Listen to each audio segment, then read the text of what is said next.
Bank Sentral Amerika atau The Fed baru saja menurunkan suku bunga 50 BPS atau 0,5% di September 2024. Dan mereka berencana untuk menjaga suku bunga di rentang 4,75% sampai 5% per tahun. Dan pemangkasan ini merupakan yang pertama kali sejak Maret 2020 atau penurunan pertama dalam 4 tahun terakhir. Dan ini memang dirancang oleh The Fed untuk mendukung pertumbuhan ekonomi. Walaupun begitu, pemangkasan sebesar 50 BPS itu lebih besar dibandingkan ekspektasi pasar yang cuma 25 BPS. Dan hal ini menyebabkan harga indeks serta saham di Amerika Serikat naik beberapa poin sejak pengumuman The Fed tersebut. Jadi, logika apa nih yang digunakan oleh para investor global yang tidak diajarkan di sekolah dan akan bisa bantu kita untuk dapat cuan dari event makroekonomi kayak gini?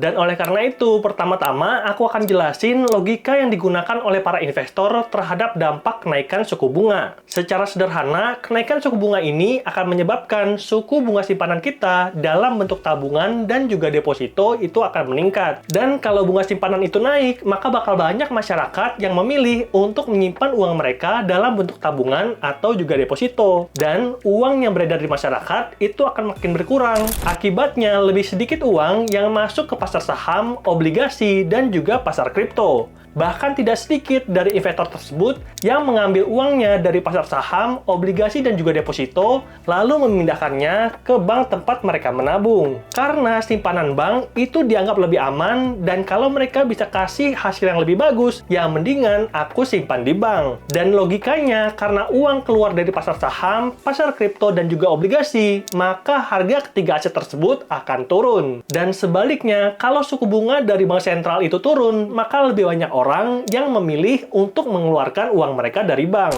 Lalu uangnya masuk kemana? Ya tadi, uangnya akan dipindahkan dari bank ke pasar saham, obligasi, juga pasar kripto. Dan akibatnya, nilai ketiga aset investasi tersebut diprediksi akan naik. Dan sebagai informasi, penurunan 50 BPS kemarin oleh The Fed itu telah membuat harga Bitcoin dan ETH naik 10% selama 1 minggu terakhir, indeks S&P 500 itu naik 2% selama 1 bulan terakhir, dan indeks harga saham gabungan itu naik 3% selama 1 bulan terakhir. Lalu apa yang bakal terjadi kalau The Fed itu akan melanjutkan penurunan suku bunga? Karena The Fed secara ofisial itu bilang kalau akan menurunkan suku bunga mereka jadi 4,4% di akhir tahun 2024 dan turun lagi jadi 3,4% di akhir tahun 2025. Nah, menurut kamu berdasarkan prediksi dari The Fed tersebut, gimana nih dampaknya terhadap pasar saham, kripto, dan juga obligasi? Coba komen di bawah dan bakal ada hadiah 50.000 untuk 3 orang pemenang.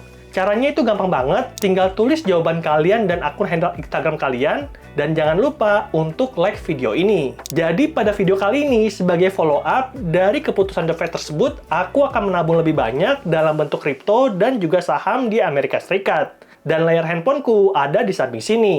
Nah, kamu bisa lihat kalau aku punya posisi 132 juta dengan imbal hasil 191.000 dan ini merupakan portofolioku di aplikasi peluang. Aku bagi di dalam 2 bentuk, yaitu aset kripto dan juga saham Amerika. Di kripto itu ada 2, yaitu Bitcoin dan Ethereum, dan di saham Amerika aku masuk dalam bentuk ETF atau reksadana saham. Nah, ini bentuknya ada beberapa seperti DIA, SPY, FGT, dan juga SMH. Nanti aku akan jelaskan tentang ETF lebih lanjut, jadi pastikan kalian untuk klik tombol subscribe. Lalu berikutnya, pada video kali ini, aku akan lanjutkan untuk investasi 6 juta rupiah. Masing-masing aset akan aku masukkan 1 juta. Dan caranya itu gampang banget, kita klik dompet yang ada di bawah, dan berikutnya kita bisa lihat aku punya total saldo 12.369. Dan kita klik top up di saldo IDR. Berikutnya, ada beberapa pilihan untuk kita bisa top up, seperti Bank Mandiri, BRI, BCA, Permata, dan juga bank lain. Atau kita bisa top up via e-wallet dan aku pilih untuk transfer via Bank BCA. Berikutnya, aku masukkan untuk top up sebesar 6 juta dan klik lanjutkan.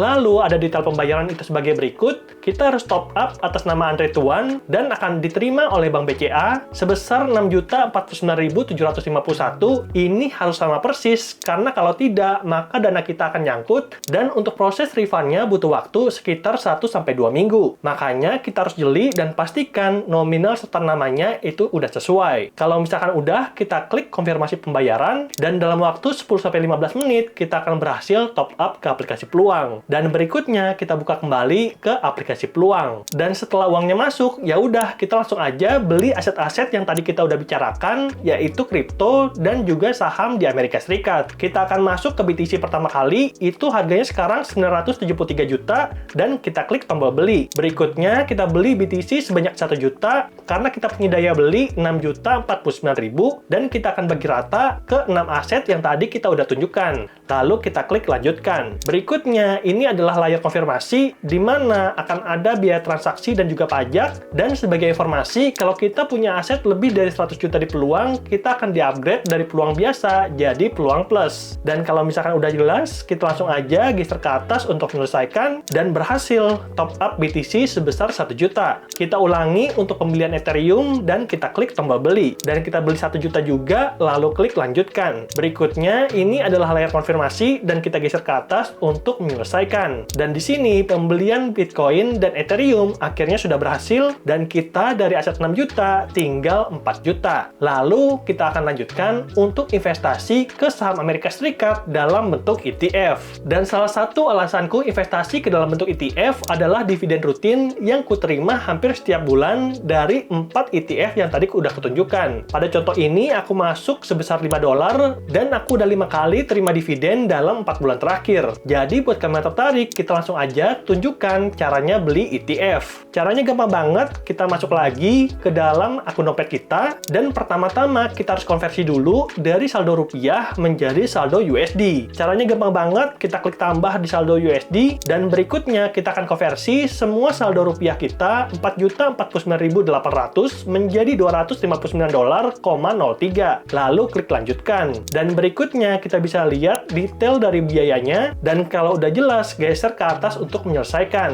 Dan setelah transaksi pembelian dolar kita udah berhasil, ini saatnya untuk kita mulai investasi ke dalam bentuk ETF. Caranya gampang banget, kita masuk lagi ke dalam wallet kita, dan di sini portonya ada beberapa seperti DIA, SPY, FGT, dan juga SMH. Lalu kita masuk untuk investasi ETF yang pertama, yaitu DIA. Berikutnya, harga DIA adalah $412, tapi kamu tenang aja, kita bisa beli fraksi, dan caranya itu cukup gampang, kita klik tombol beli. Lalu berikutnya, daya beli kita $259, dan kita bagi 4, karena kita pengen beli 4 ETF yang berbeda. $259 dibagi 4 jadinya $64,95, dan kalau sudah oke, kita klik lanjut. Lalu berikutnya, ini adalah bentuk konfirmasi, di mana kita akan dapat $64,82, karena kita ada potongan biaya transaksi sebesar $0,13. Kalau sudah jelas, geser ke atas untuk menyelesaikan, dan setelah itu, market buy telah dibuat, order kita akan dieksekusi dengan harga yang mungkin berbeda saat bursa dibuka. Jadi, yang namanya market pasar Amerika itu baru akan buka jam setengah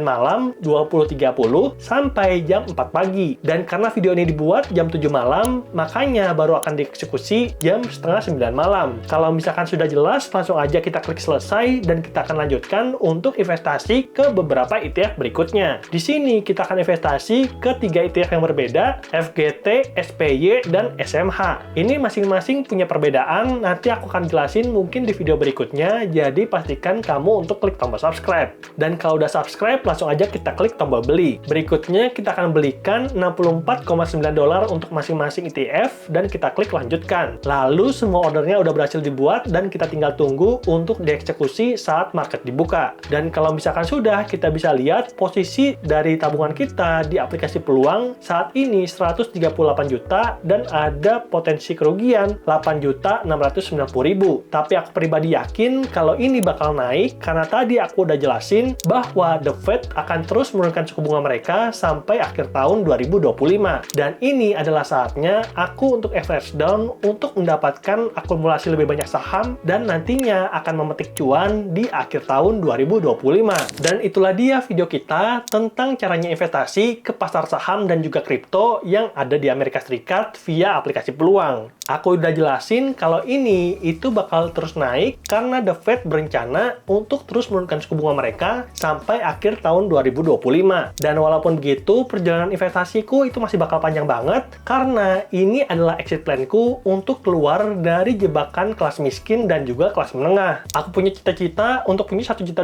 di tahun 2030. Dan kalau kamu pengen jalan sama-sama, aku mengundang kamu untuk join komunitas kita, Exit Plan ID, di mana kita akan nabung rutin dan saling menguatkan agar kita bisa sama-sama keluar dari jebakan kelas menengah. Sampai jumpa di komunitas, dan sampai jumpa di video berikutnya.